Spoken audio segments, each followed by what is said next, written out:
Hello, everyone. It's Jerry at the Fledge, and welcome to another episode of Every Damn Day. I am sorry for the delay. We had some technical issues with our first guest and had to switch guests today. So I'm excited to talk about that a little bit with the another badass that we found to be on the show today. So just want to give a shout out to thisent.com and all the work that they're doing to boost the community and have positive news and all of that. And also want to give a shout out to 517living.com with what they're doing, and start looking for the big, I guess it's a festival or something like that. I don't know what it's exactly called, that will be happening in October. And also getting excited about the Eastside Neighborhood Summer Fest or something like that is coming up soon. That'll be the first one, and the Fledge will be at all of these events. So good job, everyone, in pulling the community together. And speaking of a community builder, our guest today, Miss Ariana, how are you? Good. How are you? I am doing well. So thanks for coming on the show so last minute. You're keeping the streak alive. You're episode 314. So a number kind of like pi. That's what I was going to say. Pie. Yeah, the guy yesterday, he does something. He's from Detroit, and he does something called Define Detroit, and he was episode 313. And we finished the show at exactly 313. So some serendipity was happening there yesterday. Hope you played the lotto. We should have done that. Can still do it, maybe. Maybe I should go play 314 after this, since I was lucky enough to get you today. That'd be great. Yeah. So let's start with you. Where were you born and raised, and where'd you go to school? And what's your deal? Well, let me see. I was born right here in Lansing, Michigan. Lived here most of my life.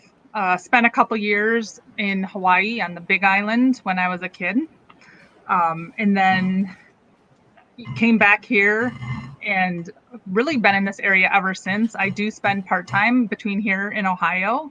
My husband's based out of Columbus, so either Lansing or Columbus, one of those areas. And then anywhere's tropical, you'll find me at any given time, every chance I get.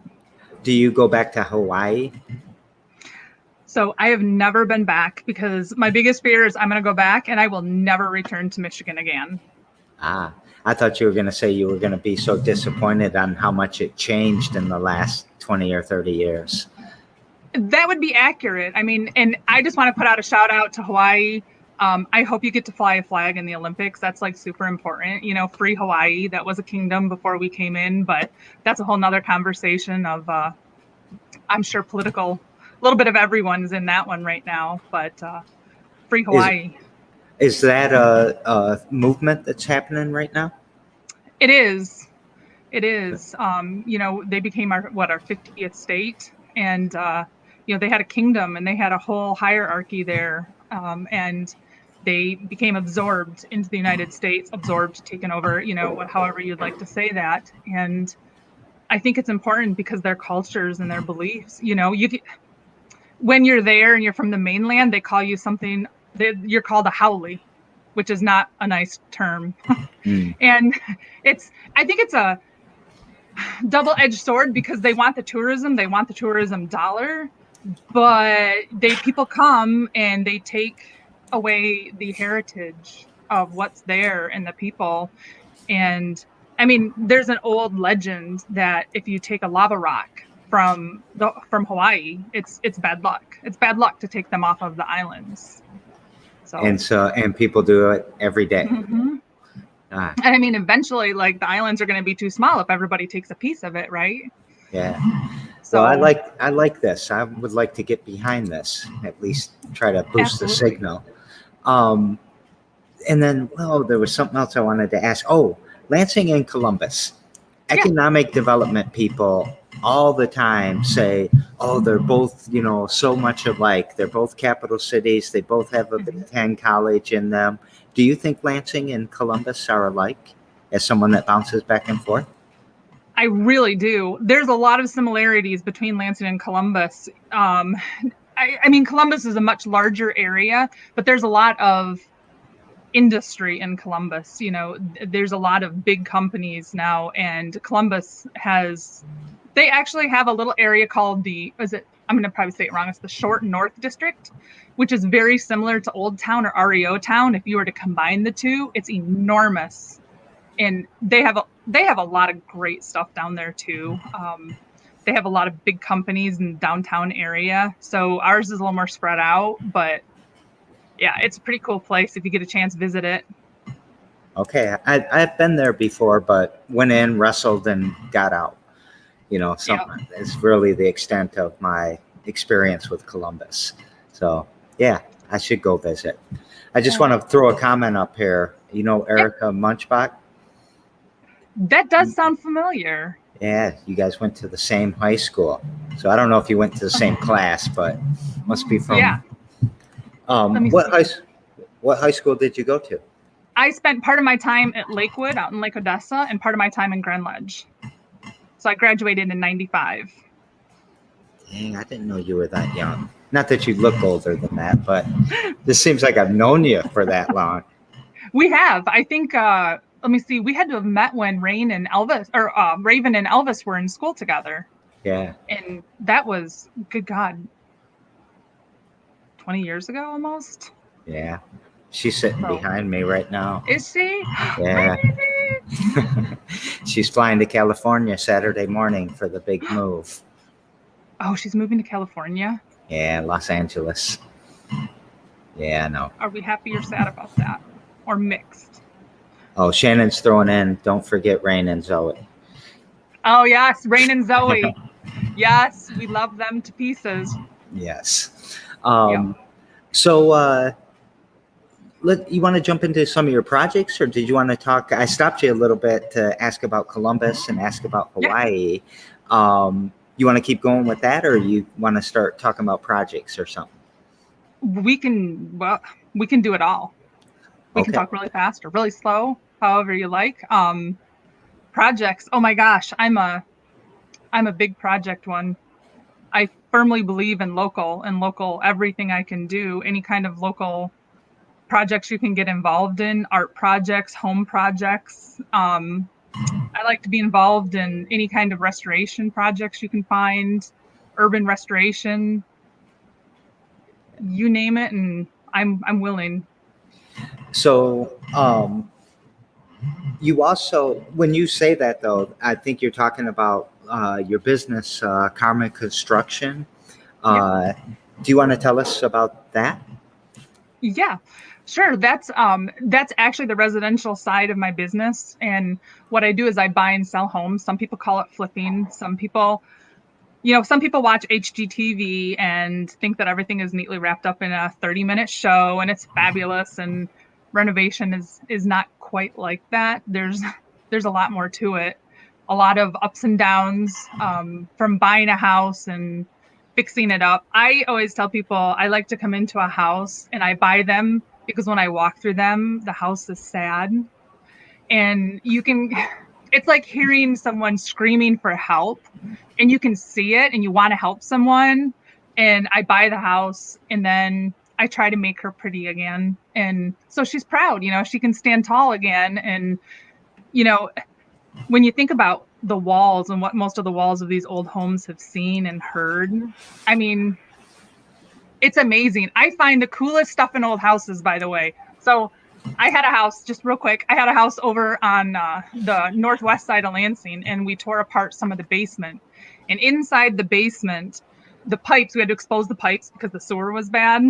And wrapped around the pipes was an old firefighter's uniform from Lansing, from the city of Lansing, that we figured had to have been based in around the 40s. So that shirt, and we could still see the patches, and we saved the shirt. I mean, the shirt was pretty gross, but we saved the patches and we actually left them with the homeowner and displayed them and put them up on the wall just so they could stay with the home. That is awesome. Why do you think they were wrapped around the pipe? Probably because the pipe was leaking. So they had to stop the leak and try to keep it was a sewer pipe. So I imagine it probably helped keep some of the poo in. Yeah, I get it. Yeah. I'm pretty much an empath. And so now that you just said this to me about the house, I'm going to go home and I'm going to feel bad about our house, and I'm going to have to make the house happier now, which is going to make Shannon happy, because that's usually not one of my things, is maintenance and all that. So now I feel bad.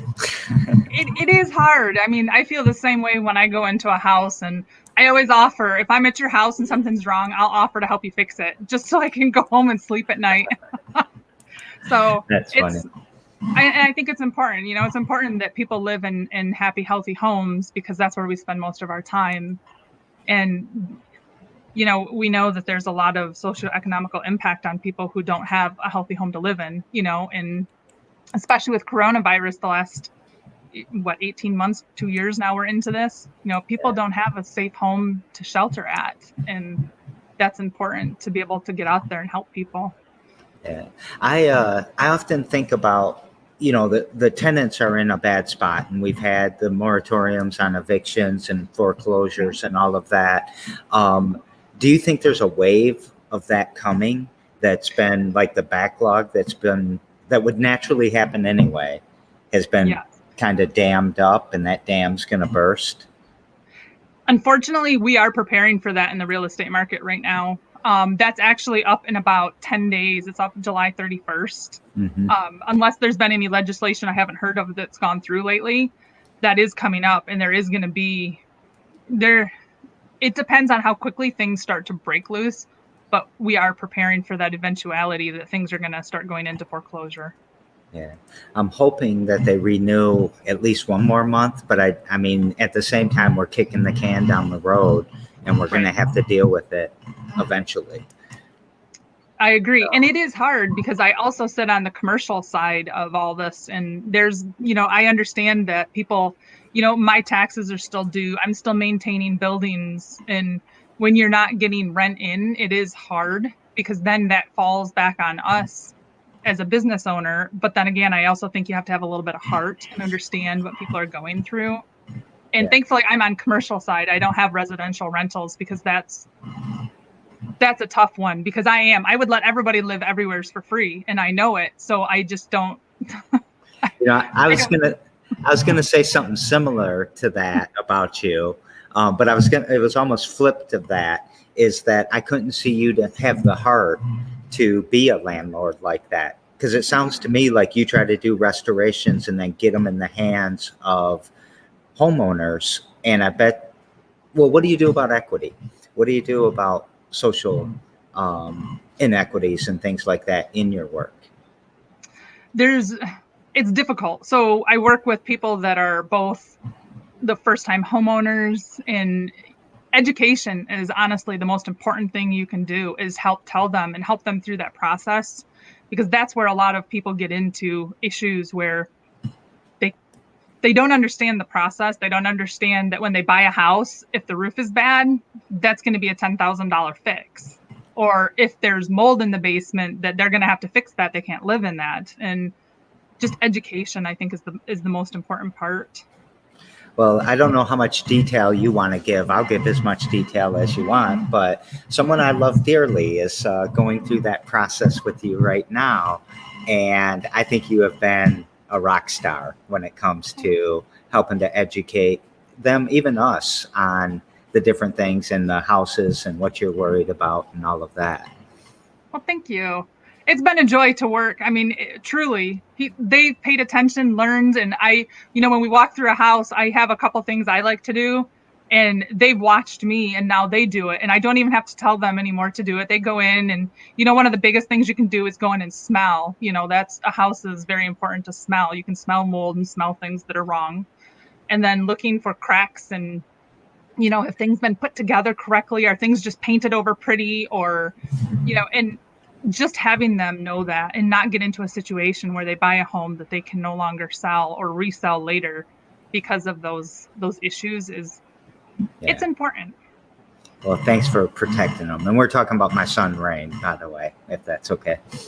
You think they're going to close soon? Yep. Good. Appraisal's been ordered. Everything's moving along. All right. That's awesome. Hope you got your muscles ready. I do. But I got to move this one. They're ripping both Band-Aids off at the same time. So I don't know if that's good or bad. It depends on the day. Yep. As with all children. So you mentioned Old Town. Yep. When we talked about Columbus. What work do you do in Old Town? Well, I sit on their design committee still, but I was a board member in Old Town for quite a while. Oh my gosh, I think about 4 or 5 years. And of course, the commercial association there is all about helping our businesses in Old Town. So huge shout out to all my people in Old Town. You know, I love you all. In fact, many of them I see are out buying new products and getting ready for their next, I believe it's the fall line coming out now. So happy shopping, ladies. And basically what we do is we just try to keep the word out and around because people forget. They forget they're there. People go to malls and we're independent local stores. And a lot in Old Town too. I will give a shout out to all the ladies there. They are woman owned. A lot of them are. You know, there's the Catalyst Gallery, there's Grace, Bad Annie's, there's Mother and Earth, the Thrift Witch, you know, you name it. It's women owned. If you want to support your local women, head into Old Town and get you some stuff, you know. Yeah. I apologize, REO Town. I'm not quite as familiar with everybody there. Although Misty does have People's Yoga, so give a shout out to her too. She's fantastic. Well, I'm bouncing around there, and you've got Thrift Teak is no Thrift Teak in Rio Town is woman owned. We've got the yoga, the place across that used to be the Record Lounge, but then the Record Lounge. Then there's a lot of women owned in Rio Town too. And I need to get my butt down there then. Yeah, and support. Actually, I can only think about, well, besides that big company, I forget what it's called, and BWL, just the Washington Street Advisors or Washington Avenue Advisors and Blue Owl are man-owned. Mm-hmm. Is that what you say? I never say that. And we should say that and then imply women-owned for everything else, right? Let's flip Correct. Okay. Yeah. Or say nothing. So what does it mean though, the design committee? So the design committee touches everything you see. So we touch the flower beds, the lighting. We go in and we hang up garland. So basically we make every streetscape pretty. And then we plan for the future. We put out flower, you know, like if you come in, we do banners. We just make everything pretty. Yeah. Is that controversial? Like, is it hard to agree? Yes, it can be. And then do you sometimes have to, did you have to tell Joel Ferguson to clean up his sidewalk does he still have his building there? We generally clean for people. We do lead teams into the community and we lead cleanup days. So we come in a couple times a year because it's difficult. So we're actually a principal shopping district under the downtown Lansing. Mm-hmm. And so our dollars don't always come back to us, or at least they didn't when I sat there 2 years ago. And so we're responsible. Like we pay the commercial association pays for trash. So if you're in Old Town and you see a trash can, we paid for those. We pay for pickup. We pay for the maintenance. We pay for our own flowers. And that's why you will always see us having festivals and fundraisers and then begging, borrowing, and pleading for any kind of money that we can get, because that's what makes it pretty. Yeah. And I think another thing about Old Town is it's very LGBTQIA plus friendly, welcoming, inclusive, and all of that. Absolutely. Absolutely. So Humane Society, I'm prodding you with all your projects that I think that you do. It's actually Habitat for Humanity. Oh, Habitat for Humanity. I didn't know that. I said Humane Society before, though, huh? What do you do with them? Well, now it's kind of obvious. Makes sense. Yeah. I like to go in and build things, and they let me come in and play. They let me come in and help out, and I try to get in and they have something they call the core crew. So we get to come in and lead teams of volunteers. So if you wanted to bring in a group of 20 people, if they needed someone to fill that spot, we'd come in and we would help you through whatever project we were working on. If it was roofing or framing or painting, we'd help you through that. I've only ever been allowed to paint. So I would Well, like to learn how to roof. So Vicki Hamilton must love you. yes. I mean, with all your experience and the things that, yeah, you Yep. probably help her out in a bunch of ways, actually. We try. Yeah. Which we try. Do you shop with them, with some of their stuff? At the resale or Yeah. restore, yes. Yeah. Yes. I send everybody there. I don't know why more people go shop there. They have fabulous stuff. I mean, I don't know all their pricing, but paint's like $20 a gallon there. And they have like giant 5-gallon buckets. You can get paint brushes for a quarter of what they cost at Home Depot or Lowe's. And you're supporting local. That money, she keeps that right in the community, and either they use it to pay workers or build houses and projects and do everything with it. Yeah, I love that organization, Habitat for Absolutely. Humanity. And I love Jimmy Carter for just being a badass too, and getting out there and still hitting his thumb with a hammer, probably. Yeah, he's like 100 and he's still out there building houses. So if he can help out, we can all find time to help out. That's right. Am I forgetting anything? Is there anything that we didn't cover or that you want to dive deeper in? I don't think so. I think we covered most of it. I'm trying to think. Yeah. I mean, no, I think that's pretty much what I had written down too. So how does this all kind of fit together in your mission? Well, my mission is to empower women, right? So I want to make sure, at first it became, I wanted to empower women in the construction business. When I got into it, I was constantly demeaned and belittled by people in the industry who were, they were men, and, told I couldn't do it, charged higher prices. And it really made me angry. And I started finding other women in the business. And so for me, just empowering women to be in places, in areas that aren't typical for women. And that has kind of bloomed into a world domination. I went back to school. I finished my business. I got my BA, and then I'm working. I hope you don't hate me after this, but I'm going to be a Buckeye in the fall. That's okay. So I'm going to go get my MBA at Ohio State, and then the world is my playground after that. That's awesome. When you were talking about that, there's a young lady, her name is Aurelia, and she owns something called Release Fitness. And she's part of the LGBT community. She's married to a woman, is that the right thing to say? And she started Release Fitness because she would walk into a gym and it would be, this isn't about working out. This isn't about being fit. This is about you guys having pizza around the pizza stand and all dressing in the, hottest things or whatever, the men and the women, and never felt comfortable and always felt, I don't know, ostracized, I guess. So, and then I can think of that, I could think of mechanics that say the same thing, and a lot of entrepreneurial women that are like, fuck it, I'm doing it myself because they're screwing me over.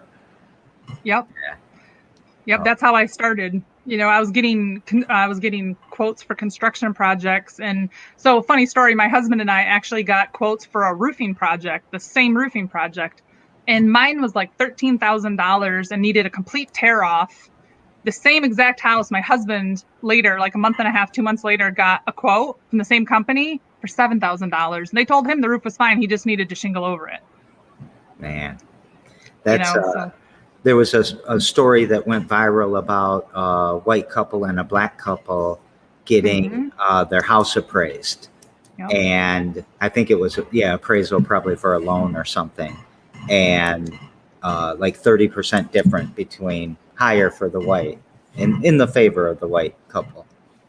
So. And that's crazy. That's just crazy. It shouldn't matter, if you're a different color, a different race, or if if you're a woman, you have woman parts, or if you don't have woman parts.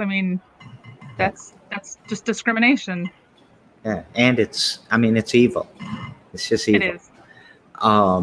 Do you think, because I think you're pretty much one of the best entrepreneurs in the mid-Michigan area, and do you think your entrepreneurialism is driven by that mission? I mean, it sounds, you started a whole company just because these guys were screwing women and you knew they were screwing women. I do think it is. It is a fire that burns in my soul, if you will, and gets me up in the morning. But for that, though, to be fair, it's not just women. I want to make sure that everyone is treated equal. I got into real estate because first of all, I got tired of paying someone else to sell all my hard projects. But just having the ability for people, there's a lot of people that just need a little bit of help and a little bit of education. And I think it should be free and given away to everyone. Yeah. Do you, are you a big advocate for home ownership? I am. Yeah. Absolutely. And Lansing's not the best at that. Not right now. You think you're making a dent in it?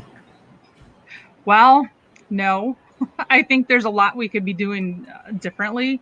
And what that is, I don't know. But I know, Vicky's she's helping out a lot with those. I mean, the work she's doing right now is so important to help get people into home ownership and getting knowledge out there about programs that people can use to become homeowners and get, the rental cycle is just that. It's a cycle. People, their parents were renters, they're renters, and they don't know how to break out of that cycle. And it's expensive.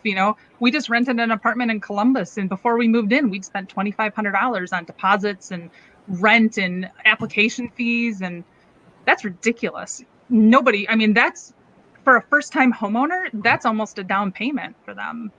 Yeah. And renting, you're not building asset. You're not building that wealth. You're not going to have that asset to borrow against later if you need it. Exactly. Yeah. Exactly. And the worst part is once people start renting, they can't get out of it because they don't have the money then to put down another down payment on another apartment or another home. Right. So they just stay in that rental cycle continuously.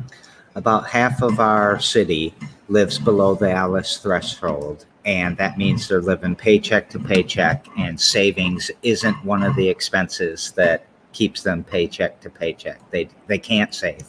They're keeping their house by their rental by a shoestring or thin line or whatever. Yeah. I love the work you're doing. I really do. What's something you do every damn day to push that mission forward? I wake up every day. I get out of bed, and I know that sounds crazy, but I call my girlfriend, send out messages, encourage, just putting out that I believe in putting forward a positive message and encouraging other people. And some days just having that message and getting up and hearing that someone cares and is thinking about you, I think goes a long ways. It touches my heart right now because depression and suicide is building and it's going to be an epidemic, I'm afraid of. And to hear you say that you do that every day I hope that's contagious, I hope they do it too. So, and I bet it is. Yep. And it's free and abundant, and you can make more. Exactly. I like that. You do that every day? Every day I try to let someone know that I care and I'm thinking about them. I'm checking in, just anything, because sometimes that matters. If someone's had a bad day and you send a text message and you send heart emojis and and that opens up a conversation too. When a girlfriend or someone else might say, "Hey, I've had a really crappy day," you can say, "Hey, let's meet for coffee. Let's talk." You're not alone. Yeah, you're amazing, or badass, I guess is what we call the show. We daisy chain the shows together, and yesterday I had Tori Gray. He's a young musician, rapper out of Detroit, and his question for you is, what is unconditional love, and is it good or is it bad? That's such a tough question. So unconditional love, is it when a mother tells her children to put on their seatbelts when they leave? Is it when your wife or significant other says, call me, let me know you made it there? Unconditional love. I mean, I think that's in so many different ways. And can it be good or bad? It could be both. It could be good or bad. If someone's in a toxic relationship, then it could be bad. But if someone's in a good relationship, it could lift you. I mean, it could give you wings to fly. Yeah. We used, yesterday when we were talking about it, we used the mother's love for a child usually is unconditional. And then, that same thing, that toxic relationship, if you're giving unconditional love to an abuser, it's not good. It's not right. And, we talked a lot about whether it should even exist. But to me, the bond between somebody that you really are in a healthy relationship with, tough love, things like that, those all suck. Those never worked for me in my experience, at least with Daniela. So, yeah. Do you, I like, what we didn't talk about, that's why I wanted to say that, is the seatbelt part. I'm doing this for you for your own good, even though you don't like the seatbelt. I wouldn't really consider that tough love, I don't think. But it is unconditional. It is unconditional. I mean, getting up every morning and making someone a lunch as they leave every day, I mean, there's so many ways that unconditional love is shown and given but toxic, yes, that's bad.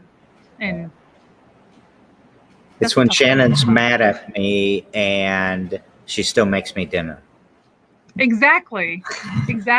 But I'm sure Shannon would never be mad at you, Jerry. Nope, she never has been. Never.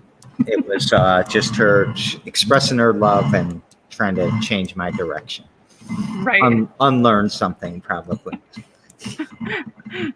So my guest tomorrow is Karen May. She's the CEO and founder of the Momentum Health Neuropathy Center, I think. Center. And what question would you like me to pass to her? So for her, I would like you to ask her what she is doing to help other women become badasses. How is she helping them break through to a higher level of education or jobs or just new level of badassery? Yeah. And I mean, we talked about what you experience in the construction and some of that other stuff, but it's still about 72% the salary that a woman makes compared to a man in the same position. Is that statistic basically still right? I think so, but I think it's nearer to 80% now. Oh, so perhaps I haven't Googled it lately. Okay. Google knows more than I do. I thought maybe you tracked it because it's world domination. You gotta. I should. I know, but I'm building all my little peers. I'm getting there. It takes a while, and I'm not gonna lie, I'm a little tired some days. Yeah. Well, that's kind of the question. I always reverse the question on the guest, and that's almost your answer, right? Is you're building your little peers. I am. I'm getting my stepping stones ready. And not only that, but I firmly believe if I'm stepping up, I can turn around and pull other people up with me on the same level and shove them above me if I have the chance. Yeah. What do you think drives that kind of service to others? You could still feel this way, but do nothing. That's true. Well, I was raised by two hippies, right? So we ended up moving to Hawaii because my parents took this vow of like simplicity and poverty, right? And we went, and I actually lived for 2 years in a tent. So we had no plumbing, no electricity, nothing really. I mean, we ate off the land, and they taught us from the time we were young, even when we have nothing, we still have the ability to give something, right? So our farm, we had an organic farm before we left, and my parents hosted people from all over the world. We had people come in from Costa Rica and Brazil and Europe, and all those people, they were all on a mission. Everybody was doing something. So you never sat still. You were always helping the next person or the next family. And I think that is really what drives my passion is I saw my parents do it, and I want to continue. And I want to show the next generation how to do it and that they can do it. Yeah. Do you um, do you think back to those memories a lot? And I mean, that sounds like the basis for your resiliency right there, and everything, those skills that you took away with you, you still use. Every day. Every day I still use those. And I've actually been writing a book about growing up a little more like, I mean, back in the 80s, like there was no like vegetarian, vegan lifestyles. And they called us, like, crunchy granola people. And now I wear that badge with pride. But absolutely, that still fuels me. Yeah. I started my vegetarianism in '84, and man, everyone was so mean to me about it. Yep. Just eat the damn ham. I'm not eating Right. it. Right. So my parents, I've been born and raised a vegetarian. So my parents switched over, I think, in 1963. So my sister and I were raised in people are mean. People are mean. Kids used to throw like pieces of bacon and hamburger at us in school, and like they come over and like rub it in our hair. And yeah, yeah. But Well, shout out to the hippies though, for that's right. they had a lot of things right. That's right. So I even got my peace sign on my hand. Yep. So happiness, and today we're changing this. We've added the word love because of some serendipity that happened yesterday on the show. But happiness, sadness, joy, hope, or love, which word would you like to talk about? Hope. Hope. I love the word. What? Me too. What? Okay, so here's why I love the word. There's an old Russian phrase that says hope is the last to die. And so if you have hope, you can pick yourself up one more time. You can crawl forward even a little bit more. I had a Russian lady on the show a few days ago, maybe a week ago, Ludmila, and she's a classical pianist. And she confirmed that she heard that phrase all the time, especially in the most desperate days of Russia. So do you think that, have you ever felt like you had zero hope? And do you think you really did have it, or zero hope, or was it still there and it just took a bit to find it? I think it gets lost once in a while and hides behind fears and insecurities and self-doubt. But I think of hope as like sunshine, right? So it kind of hits everywheres, right? But sometimes if you're standing behind a building or shade, you're in the shade. You just you got to adjust your view and walk somewheres or move somewheres. I think there's an old Indian proverb that says, if you don't like, you're not a tree. If you don't like where you are, move, or something like that. And I think that is like hope. I think that it's hard to find some days, and it's hard to stay hopeful. Yeah. I worry about so many people in our community that feel hopeless, and what really would give them more hope? What would, because I feel like hope is where you hold your strength. And so if it's a really bitty small container, you do have those fears, and you have, I don't know, maybe not the skills or the outlook or the mindset or whatever it is. It's tons of things. But then I think about all the oppression in our systems and how that's squeezing that hope out. And I don't know, I think it's such an important word. It is, because I think fear and love and all those other words that we just talked about all come and are able to be felt with hope. Getting up in the morning and just sharing a little bit of hope with someone else, making someone else's day brighter. That gives me hope. That gives me hope that the future is going to make it, Yeah. That was going to be my next question, is what gives you hope? And do you think you spend more days hopeful and optimistic than you do hopeless and pessimistic? Absolutely. Absolutely. I try to find the good in everything. Even if something sucks and is boring, I'm going to try to find the fun and the good in it, because I think when you change your mindset, you change your whole day. Yeah. And I mean, I'm not saying that there aren't days when I am like ripping my hair out And I'm like, but if you can just like reset and try to move forward, but it's optimism's a very common characteristic of an entrepreneur, and vice versa. The entrepreneurs that are the best are the most optimistic. They believe in the future they're trying to build. So, yep. And you are Putting that out literally, there, right? Yep, and you are literally building a future. Yep. Right? Yep. I'm putting it into the universe every day. Is there anything we forgot to talk about? Should we be promoting something, whether Old Town or your business or? Give to people. Be kind. If you have something and someone needs it and you don't, give it away. Find someone who can use stuff. Just be kind. Yeah. It's free. It's contagious. It's easy. Yep. And you'll feel better. So it's a medicine for yourself too. Absolutely. And if you have spare money, find a great local charity. Yeah. And there's a lot of great ones. You want to shout out a local charity, Habitat? Sure. Yeah. Go to Habitat CR. I think it's Habitat for Humanity CR.org, maybe. It is. Absolutely.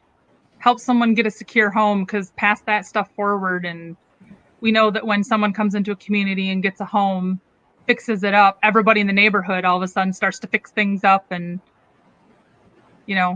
what is it? It's a hand up, not a handout. Right. And we could use that. We all could use that. That's Everybody needs a hand with something. That's you, when you were saying that about helping people buy homes or get into home ownership, do you know what a community investment trust is? Where like everyone on this block could get together and decide we're going to put $50 a month into this fund, and that fund is going to help the guy who's renting right now buy that house from the landlord, and he becomes an owner of that house and pays that back, but in 0% and all these other things. And it's just a way for communities to build home ownership, because it's not good for any social ill that we have to have everybody be a renter, right? Because they don't have the same stake in the game. That's right. Not that renters or people that rent are bad, but it's just not the same stake. And then you can't build those relationships over 20 years that you can. I can't, the new kid that moves in down the street this week, I can't yell at him for doing something stupid that I know his parents would want me to yell at him for if it was somebody I knew for 10 or 15 years. Yep. So. Yep. And it is important. We're seeing in Lansing, we're getting a lot of investors are coming into the Lansing area right now. There's many reasons for it, but a lot of investors coming in from Arizona and California right now, purchasing a lot of homes. Yeah.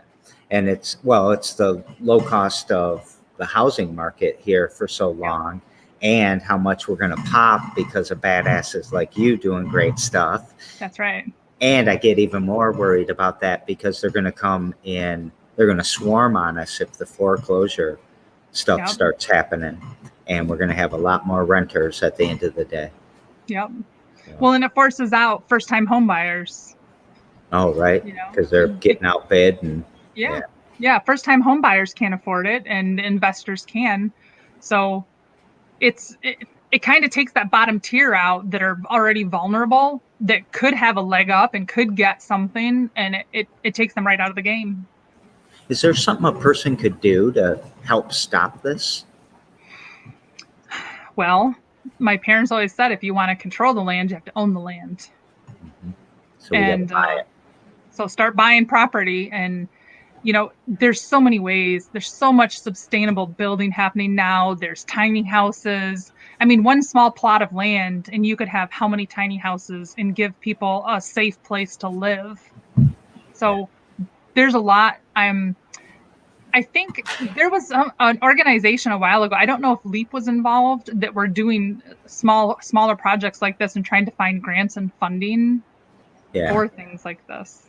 I know that Forsberg's interested in it. I mean, him as do you work with him? Do you, Mm-mm. oh, okay. He's really a great systems thinker when it comes to urban design and housing and walkability and bike lanes and all of that. He built the tiny house in Rio Town. It's kind of Okay. like a demo house that he did. But then I think the city kind of shut him down. So there's zoning and all these problems too, I think. Of course. Yes. There's always a little bit of red tape to get through before, I mean, we just put 2 millionaires into space, but we can't home our homeless. I know. Yeah. I know. I'm glad his wife divorced him and took her $4 billion and put it towards generational wealth. I think that was at least something bright out of his money. And it didn't blow up. So sorry to wish that on somebody, but I saw the shuttle blow up, and I would have rather seen this one blow up than the shuttle. So that was maybe before your time. Nope, the Challenger. Nope. Yeah. We didn't have a TV though, because once again, hippies. Oh yeah. Damn. That's okay. So go ahead.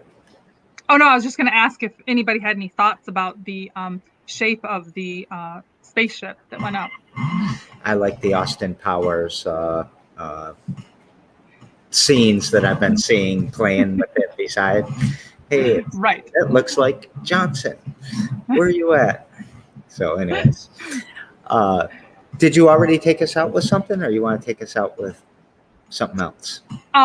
Just be kind, be loving, give hugs, tell people you love them, be a good person. Well, how about this? I love you, and I think you are a kind, great person. Thank you. Thank you, Jerry. I hope you have a great day. Everyone, tomorrow at 2, we will see you again, and thanks again for coming on the show and taking out time out of your busy schedule. I'm glad you found it. You're welcome. All right. See ya. Stick with me for a second.